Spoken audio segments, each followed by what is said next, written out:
Donc, bien aimé, ce n'est pas Dieu qui fait. C'est Dieu qui fait avec nous. Les choses ne se passent pas comme ça.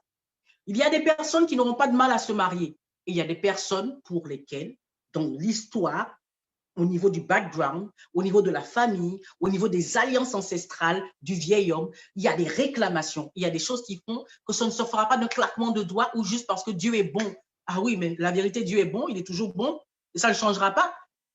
Ça ne changera pas. S'il y a une réclamation, il va falloir aller, il va falloir l'affronter. Mais ce que le Seigneur m'a fait comprendre, c'est que ça a commencé à l'intérieur de moi. Ce n'était pas des démons d'abord. Il m'a demandé, tu me fais le ménage, tu me fais le nettoyage.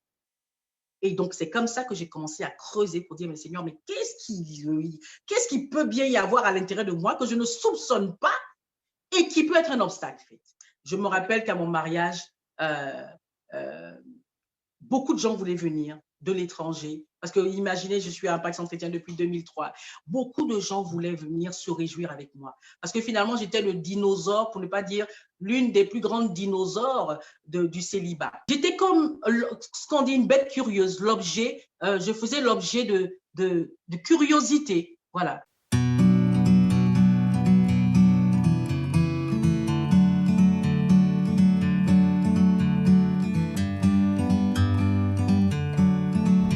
Bonjour à tous, bienvenue sur VTV. Aujourd'hui, je voudrais vous proposer un puissant témoignage, un témoignage qui va beaucoup vous édifier dans la mesure où la personne qui témoigne est passée par la situation que beaucoup d'entre vous vivent aujourd'hui, à savoir le célibat prolongé. Et comme j'ai l'habitude de le dire, il n'y a pas plus édifiant que le témoignage d'une personne, ou si vous voulez, les conseils d'une personne qui a traversé ce que tu traverses, la difficulté que tu traverses. Donc, sans plus tarder, je vous laisse découvrir ce magnifique témoignage et je prie véritablement que vous puissiez en sortir fortifié et avec une vision vraiment différente de cette situation de célibat prolongé que vous pouvez être en train de traverser.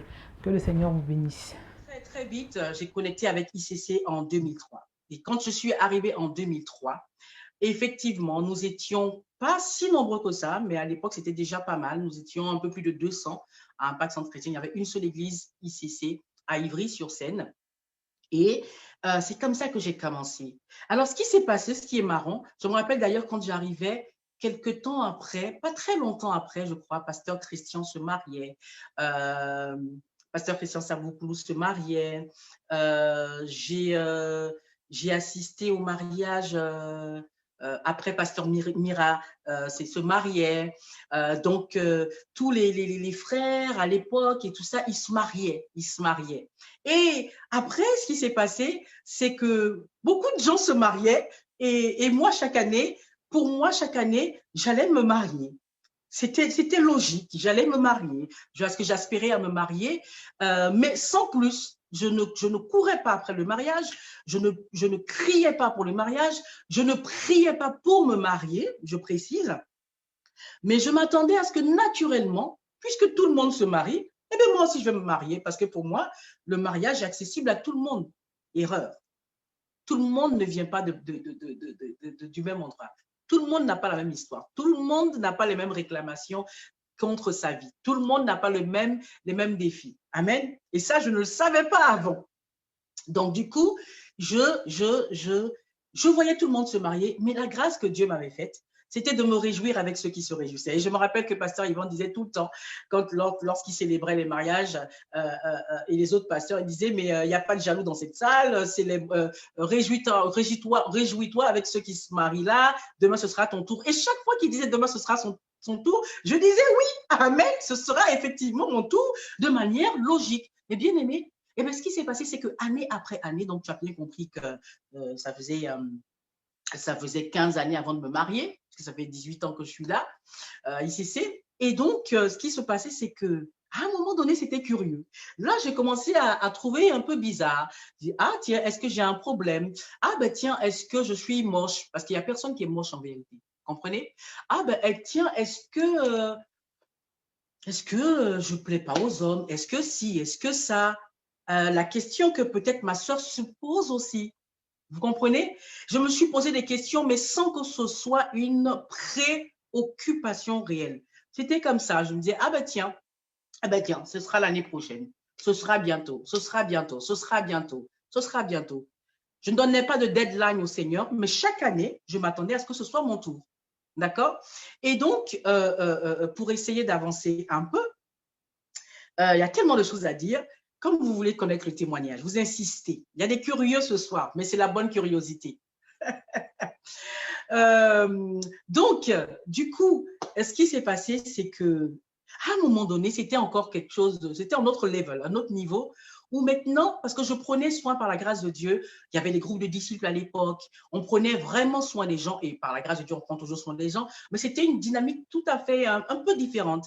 On était moins nombreux et vraiment, on était focus, il n'y avait pas toute cette dimension de la mission, la grande mission Impact Centre Chrétien, donc nos efforts étaient beaucoup plus concentrés sur certaines choses. Aujourd'hui, les efforts sont vraiment bien répartis.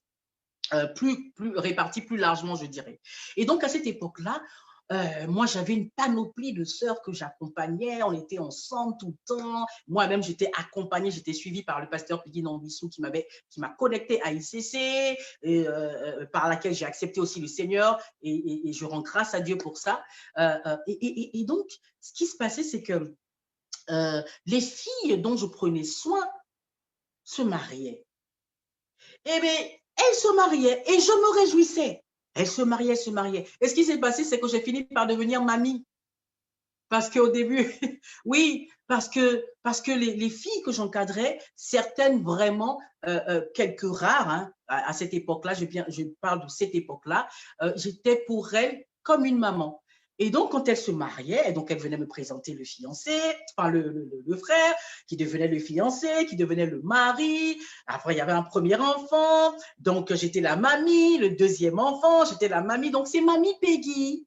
Vous comprenez? Et donc, ce qui se passait, c'est que, et ça a continué. Ça a continué pendant plusieurs années. Mais vous savez quoi? Par la grâce de Dieu, et je vous le dis en toute sincérité, je n'en ai pas fait un sujet de tristesse. Je n'en ai pas fait un sujet de tourment, de détresse, de pression. Par contre, il y a eu la pression autour de moi, partout, dans la famille, dans l'église, dehors, à la faculté quand je faisais encore mes études. Ah oui, ça, voilà. Il y avait la pression de partout. Mais pourquoi tu n'es pas marié? Il y en a qui ne disaient pas pourquoi tu n'es pas marié, mais dans les regards, il y en a qui disaient carrément, puis dans les regards, et puis dans les questions, et puis là. Et donc, cette pression-là, si vous ne savez pas la gérer, à un moment donné, ce qui va se passer, c'est que vous allez avoir vraiment l'impression que vous êtes anormal. La question qu'il faut se poser, Jésus était-il anormal? Paul était-il anormal? Vous comprenez?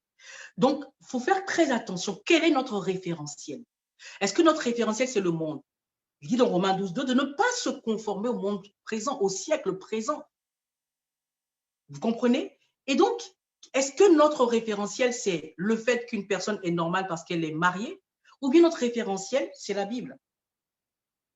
Si notre référentiel, c'est la Bible, on comprendra que quand 1 Corinthiens 5, 1 Corinthiens, pardon, au chapitre 7, en le lisant, vous allez comprendre que celui qui marie sa fille ne marie pas, celui qui marie sa fille fait bien, celui qui ne la marie pas, il fait mieux.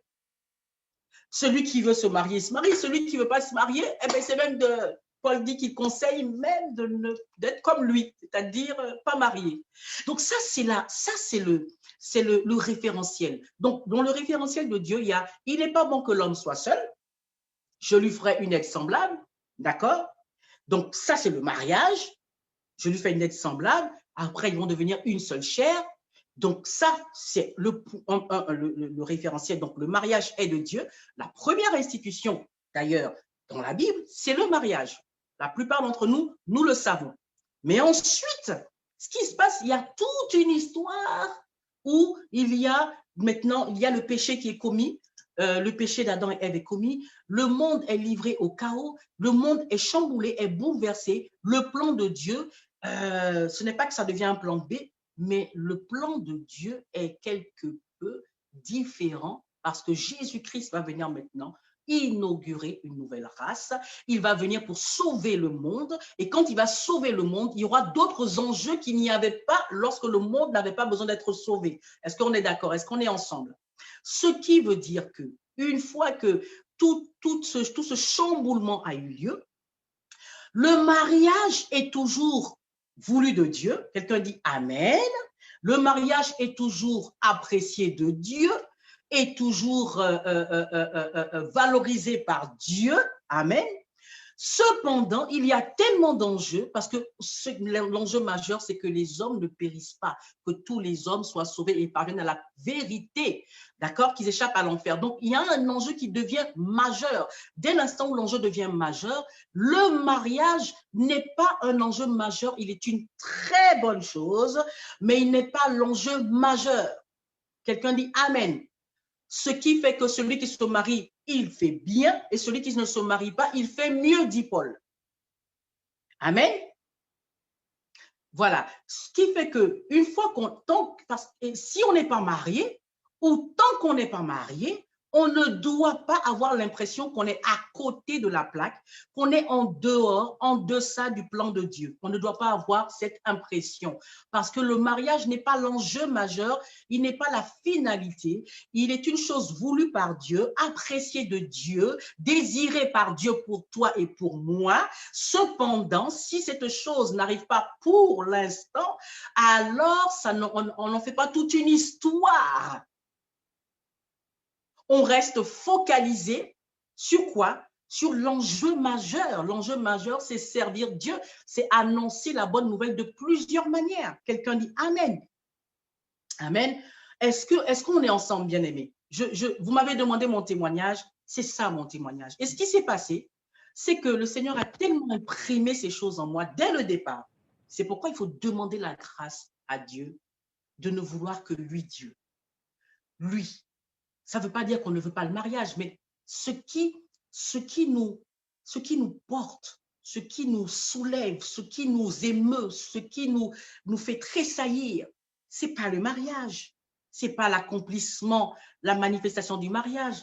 Non, bien-aimé, c'est la manifestation de notre destinée. Jésus a manifesté sa destinée. Jésus a accompli sa destinée. Paul a accompli sa destinée. Beaucoup de personnes ont pu accomplir leur destinée sans être mariées ou même en étant veuf ou veuve. Alléluia. Waouh. Bien-aimé, c'est très important, je vous en supplie. C'est ça mon témoignage. Et donc, dans mon témoignage, les gens se mariaient. Les filles se mariaient. Je suis X, mamie, plusieurs fois. Mamie Peggy, j'ai des petits-enfants. À Noël, moi, je ne donne pas un seul cadeau. Voilà. Aux petits-enfants. J'en ai plusieurs. Et donc, j'étais heureuse pour ces personnes-là.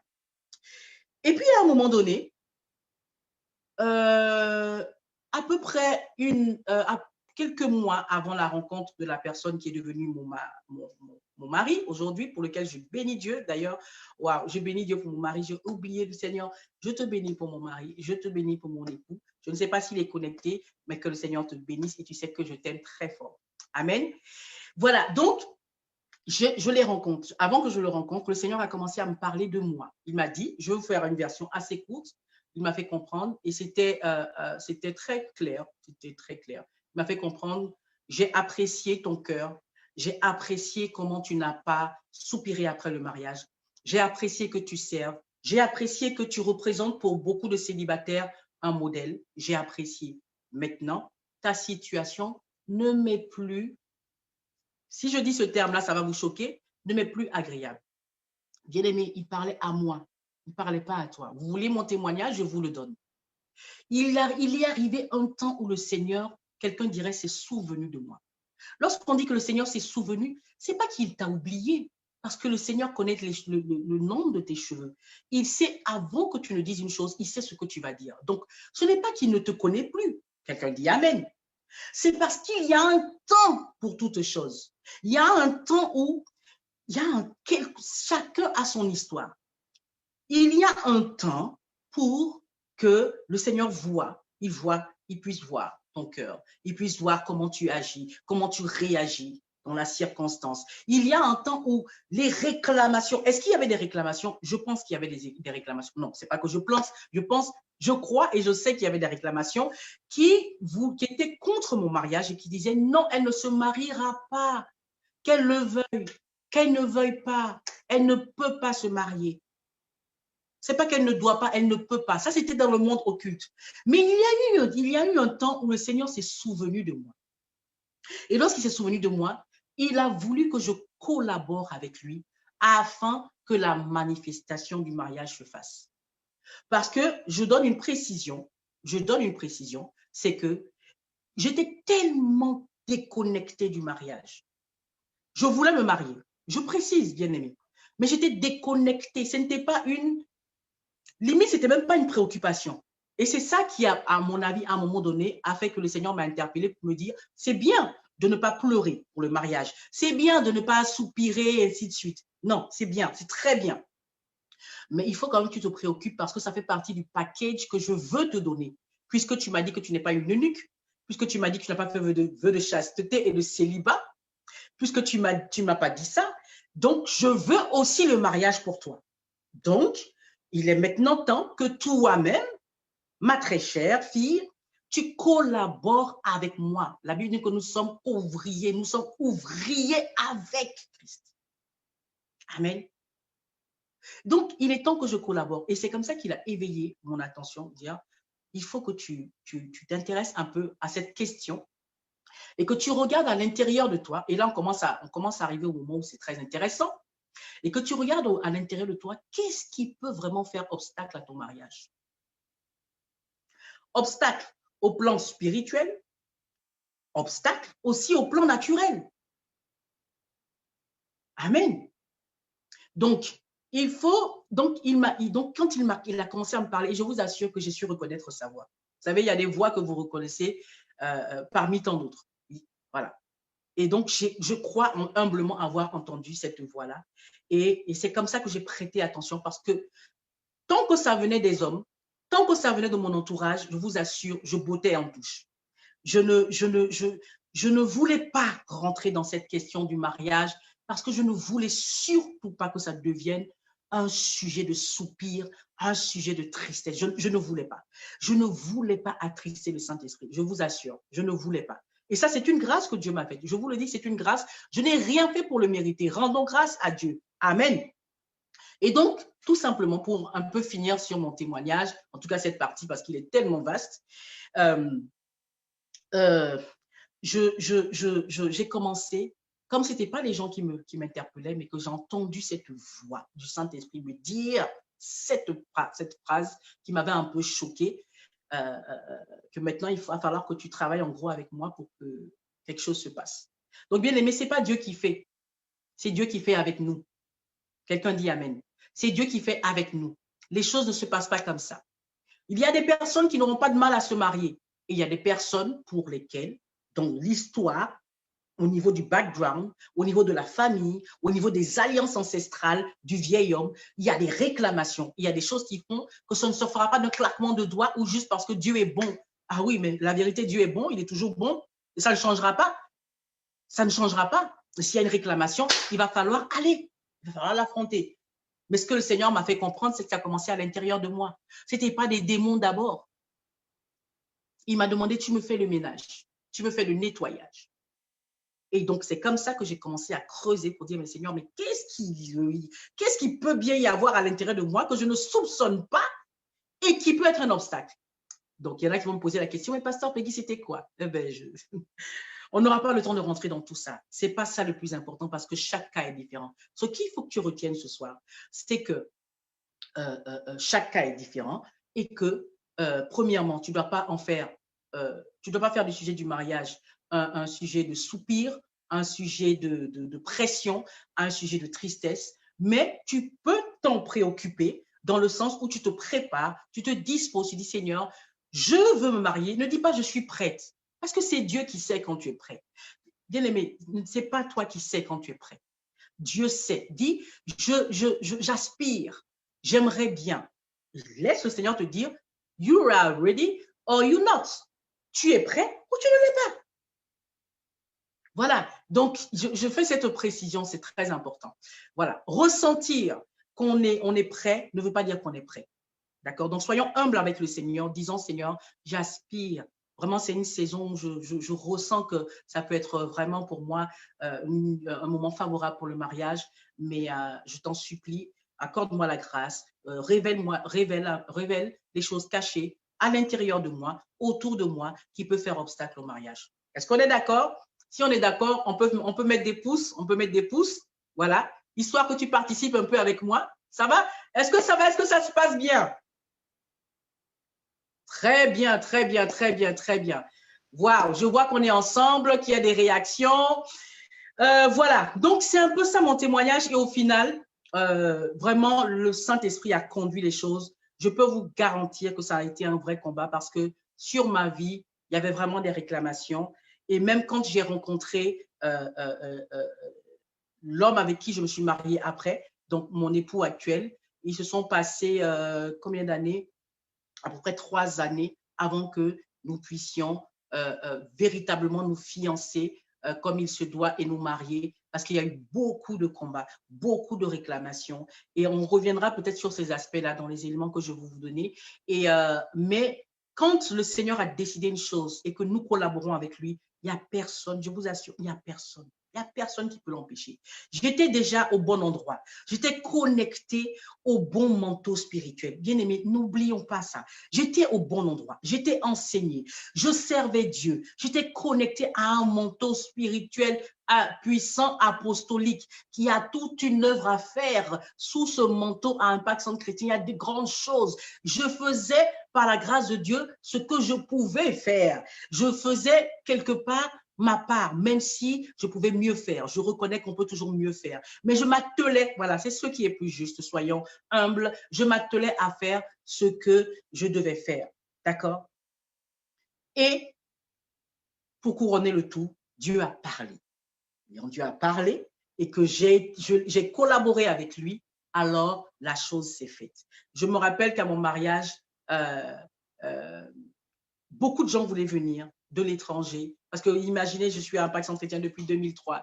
Beaucoup de gens voulaient venir se réjouir avec moi. Parce que finalement, j'étais le dinosaure, pour ne pas dire l'une des plus grandes dinosaures du célibat. On ne va pas te baptiser comme ça. Ne t'inquiète pas ce soir, tu ne seras pas baptisé dinosaure célibataire. Tu ne le seras pas au nom de Jésus. Amen. D'accord? Donc, j'étais comme ce qu'on dit une bête curieuse, l'objet, je faisais l'objet de curiosité. Voilà. Et donc, ce mariage-là, c'était the marriage, vous voyez? Parce que on s'est dit, mais aïe, aïe, aïe, elle a tellement galéré, quoi. Là, il va peut-être falloir qu'on se réjouisse avec elle. Jusque-là, on baissait un peu la tête, mais là, c'est le moment où on va relever la tête, on va lui dire, yes, he did it. Amen. Et c'était vraiment, je voyais tout le monde se réjouir. J'ai vu à mon mariage des gens que je ne connaissais pas, qui ont entendu parler de mon témoignage, dire, ah, mais celle-là, ça fait longtemps, tout le monde s'est marié, il y a eu des enfants, ainsi de suite. Et toujours, et maintenant, c'est son tour. En plus, il paraît qu'elle est la responsable des célibataires. Il y avait même des gens qui pensaient que c'est parce que j'étais responsable du ministère des célibataires que c'était un joug, c'était une forme de malédiction et que c'est pour ça que je ne pouvais pas me marier. Mais c'était faux. D'ailleurs, je n'ai jamais cru à ça. J'étais tellement contente de servir et je suis toujours contente de servir. Vous voyez? Donc, pour finir l'histoire du témoignage, ce qui s'est passé au final, malgré ce que le diable avait fait, il est dit qu'ils vous feront la guerre, ils ne vous vaincront pas. Ils m'ont fait la guerre pendant des années, bien aimés. Là, je parle de moi, je ne parle pas de toi. Tout le monde n'a pas ce défi-là pour le mariage. Il y en a, ça n'a rien à voir avec des réclamations, ça a juste à voir, et c'est dans les questions. Il y a une personne qui a posé une question, mais comment ça se fait que les filles de plus de 35 ans ne se marient pas à Impact Centre Chrétien? Mais ce n'est pas à Impact Centre Chrétien, c'est quasiment partout. Ça n'a rien à voir avec une malédiction.